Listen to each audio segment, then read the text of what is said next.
Masih seputar background, kali ini kita akan belajar tentang background image atau cara menggunakan gambar dan juga properti-properti lainnya pada CSS tentunya. Langsung aja untuk menggunakan gambar kita butuh properti background image. Lalu kita sertakan huruf URL atau URL dan di dalam tanda kurung ini kita tulis lagi tanda kutip di mana isi tanda kutipnya adalah sumber gambarnya. Sumber gambarnya tergantung lokasi gambar teman-teman. Kalau gambarnya berada di folder yang sama dengan filenya, tinggal ditulis gambar .formatnya PNG, JPG, atau seterusnya. Saya sendiri filenya ada di dalam folder gambar, jadi saya harus menulis nama foldernya dulu, lalu strip nama filenya yaitu coding.png. Cukup seperti ini, kita udah bisa lihat hasilnya. Di website kita, teman-teman lihat kalau gambarnya kecil, dia otomatis akan mengulang-ulang gambarnya ke kanan, ke bawah, seperti itu. Kalau teman-teman nggak mau dia ngulang, tinggal tambahkan properti background, strip, repeat, lalu menulis keterangan no repeat. No repeat artinya tidak ada pengulangan atau dia cukup muncul satu kali aja. Kalau teman-teman mau nentuin arahnya misalnya ke hanya horizontal, tinggal diketik repeat X. Dan lawannya kalau teman-teman mau ngulangnya vertikal, tinggal diketik repeat strip Y. Kita akan kembalikan ke no repeat. Lalu berikutnya yaitu background attachment. Kita akan lihat apa itu background attachment. Ini adalah sifat bagaimana kita mau memperlakukan gambarnya. Untuk sekarang cukup dua yang kita pelajari, yaitu lokal ataupun fixed, dimana kalau kita nggak naro attachmentnya, dia akan sifatnya scroll. Ketika kita scroll seperti ini, gambarnya akan ikut hilang seperti konten lainnya.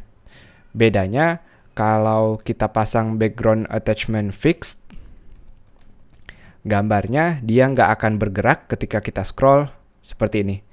Jadi latar belakangnya akan diam, yang pindah hanya kontennya aja. Penggunaannya terserah teman-teman mau prefer yang mana, mau gambarnya ikut goyang atau enggak. Satu properti lagi yaitu posisinya. Kita udah nentuin tadi kalau gambarnya nggak mengulang, tapi kita harus bisa nentuin posisinya, mau dia di kiri, di kanan, di tengah, dan seterusnya. Silahkan teman-teman kombinasikan dua hurufnya, misalnya mau di kanan atas, maka tinggal right dan top, yaitu kanan dan atas, seperti ini. Kalau teman-teman nggak ngisi, maka dia otomatis akan berpikir bahwa dia di center atau di tengah, seperti ini. Itu dia, untuk ngerangkum, ada tips di sini, teman-teman bisa nulis shorthandnya atau singkatnya. Cara nulisnya kita nggak perlu nulis propertinya satu-satu seperti ini. Kita akan lihat, saya akan komentar di sini agar dia tidak tereksekusi. Untuk komentar sendiri di CSS kita cukup menggunakan garis miring ke kanan lalu tanda bintang dan diakhiri dengan tanda bintang dan juga garis miring ke kanan.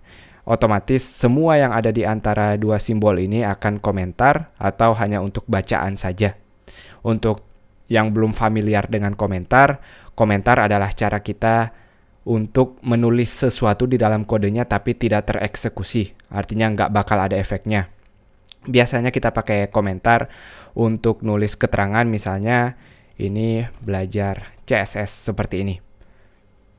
Kita juga bisa nulis waktunya, siapa yang ngerjain, dan seterusnya. Kembali lagi sebelum pelajarannya selesai, kita akan menulis satu singkatan, yaitu cukup dengan menggunakan properti background. Kita bisa menulis sama persis apa aja yang kita punya di sini.